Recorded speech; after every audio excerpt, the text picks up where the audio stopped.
జుడేనం.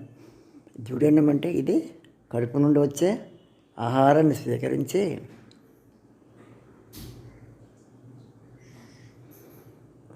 జుడేనం అంటే ఇది కడుపు నుండి వచ్చే ఆహారాన్ని స్వీకరించి పిత్తరసం మరియు పాంక్రియాటిక్ జ్యూసుల సహాయంతో జీర్ణ ప్రక్రియను ప్రారంభిస్తుంది. జీర్ణ ప్రక్రియ ఎలా ప్రారంభిస్తుందంటే జుడేనం ఇది కడుపు నుండి వచ్చే ఆహారాన్ని స్వీకరించి పిత్తరసం మరియు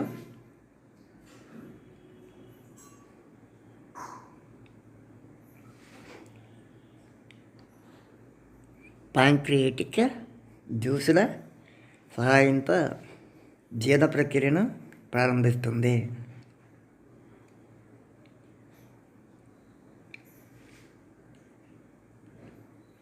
జీర్ణ ప్రక్రియ ఎలా ప్రారంభిస్తుందో ఇందులో చెప్పొచ్చుడు. అంటే ఇందులో మెయిన్ పదార్థం అంటే జుడానం అనే పదార్థం అనే జ్యూసు జీర్ణ ప్రక్రియ మెయిన్ పాత్ర పోషిస్తుంది అన్నమాట. Jejunum. Next ileum. Third one అంటే ఇలియం. ఇలియం అనే పదార్థం ఏం చేస్తుంది? ఇది మిగిలిన పోషకాలను శోషించుకొని ఇది మిగిలిన పదార్థాలను పోషకాలను శోషించుకొని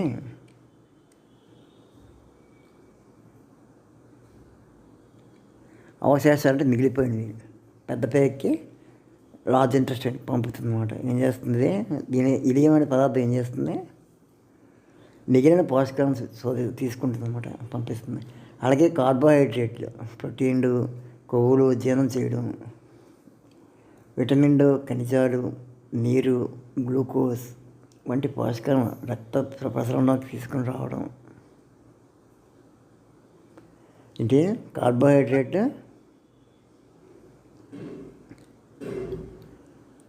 ప్రోటీన్లు, కొవ్వులు జీర్ణం చేయడం, విటమిన్లు, ఖనిజాలు,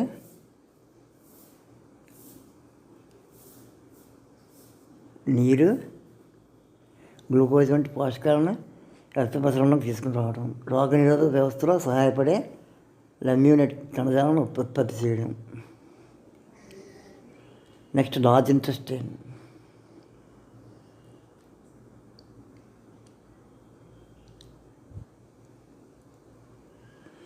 లార్జ్ ఇంటెస్టైన్ పనితీరు ఏంటంటే లార్జ్ ఇంటెస్టైన్ లేదా పెద్ద పేగు మన జీర్ణాశయంలో చివరి భాగము.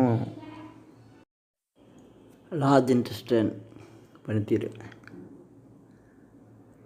లార్జ్ ఇంటెస్టైన్ లేదా పెద్ద పేగు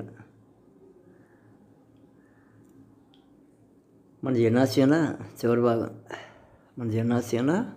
భాగం. ఇది స్మాల్ ఇంటెస్టైన్ నుండి వచ్చే ఆహార అవశేషాలను ప్రాసెస్ చేసి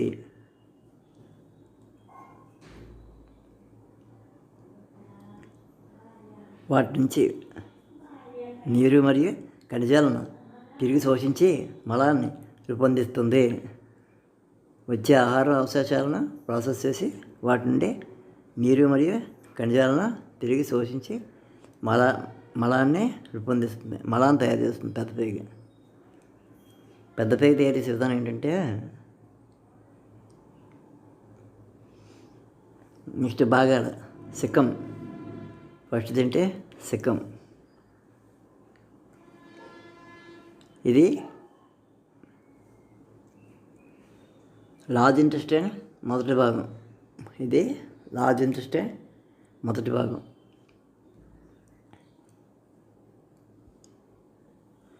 స్మాల్ ఇంటెస్టైన్ నుండి వస్తున్న ఆహార అవశేషాలను స్వీకరిస్తుంది. స్మాల్ ఇంటెస్టైన్ నుండి వస్తున్న ఆహార అవశేషాలను స్వీకరిస్తుంది.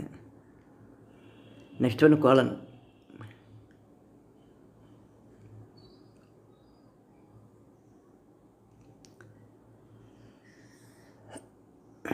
ఇందులో నీరు, లవణాలు, శోషించబడతాయి. అలాగే కొలం అంటే ఇంద్ర, నీరు, లవణాలు శోషించబడతాయి. అలాగే మలాన్ని కూడా తయారు చేస్తాయి. మలాన్ని రూపొందించడానికి సహాయపడే బ్యాక్టీరియా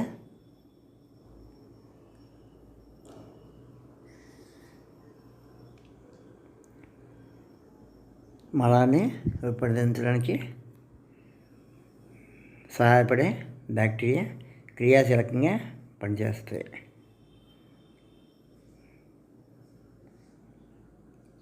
ఇది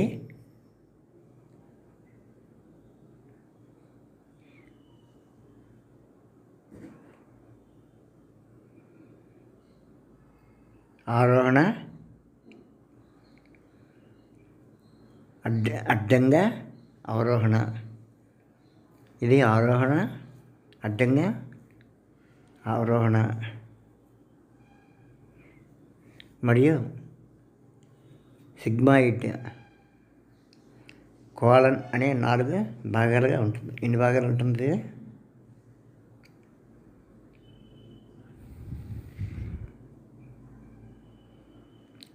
రెక్టం అంటే మలాన్ని నిల్వ చేయబడి ప్రధాన పని. మలాన్ని నిల్వ చేయడమే దీన్ని కెక్టం అంటాం. కెక్టం. అనస్సు. రెండోది ఏంటి? అనస్సు. మల విసర్జన జరిగే చివరి భాగం. అనస్సు అనేది ఏంటి? మల విసర్జన జరిగే చివరి భాగం. ప్రధాన పనులు.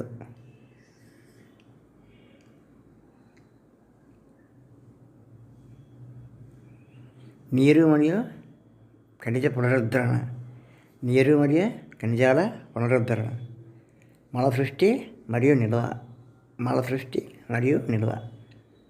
ఆహారాన్ని పూర్ణంగా జీర్ణం చేయడంలో సహాయపడే బ్యాక్టీరియాల ఉనికి. అంటే ఇప్పుడు చేసే ప్రధాన పనులు ఏంటంటే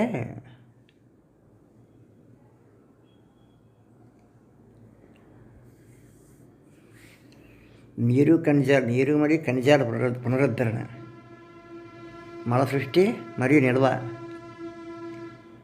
ఆహారాన్ని సంపూర్ణంగా శుద్ధి చేయడం, జీర్ణం చేయడంలో సహాయపడే బ్యాక్టీరియా ఉనికి ఉంటుంది. ఇందులో ఆహారాన్ని పూర్ణంగా జీర్ణం చేయడంలో సహాయపడే బ్యాక్టీరియాల ఉనికి ఉంటుంది. కోమలమైన మలాన్ని కాఠిన్యంగా మార్చి అవశేషాలను శరీరానికి వెలుపల పంపించడం.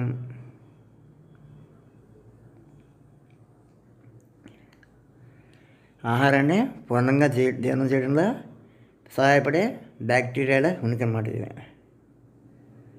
కోమలమైన కోమలంగా మల ఉంటుంది కదా, దాన్ని కాఠిన్యంగా మార్చి అవశేషాలను శరీరానికి వెలుపల పంపిస్తుంది.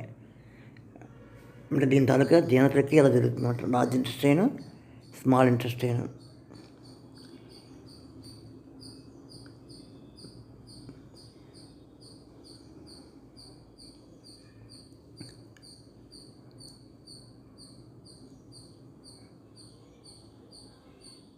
కిడ్నీల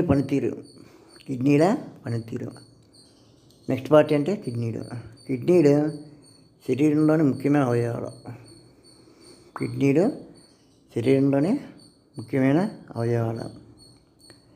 ఇవి రక్తాన్ని శుద్ధి చేసి అవశేషాలను బయటికి పంపే బాధ్యత వహిస్తాయి. ఏది? కిడ్నీలు. ఈ పనితీరు ఏంటంటే 2 కిడ్నీలు ఉంటాయి.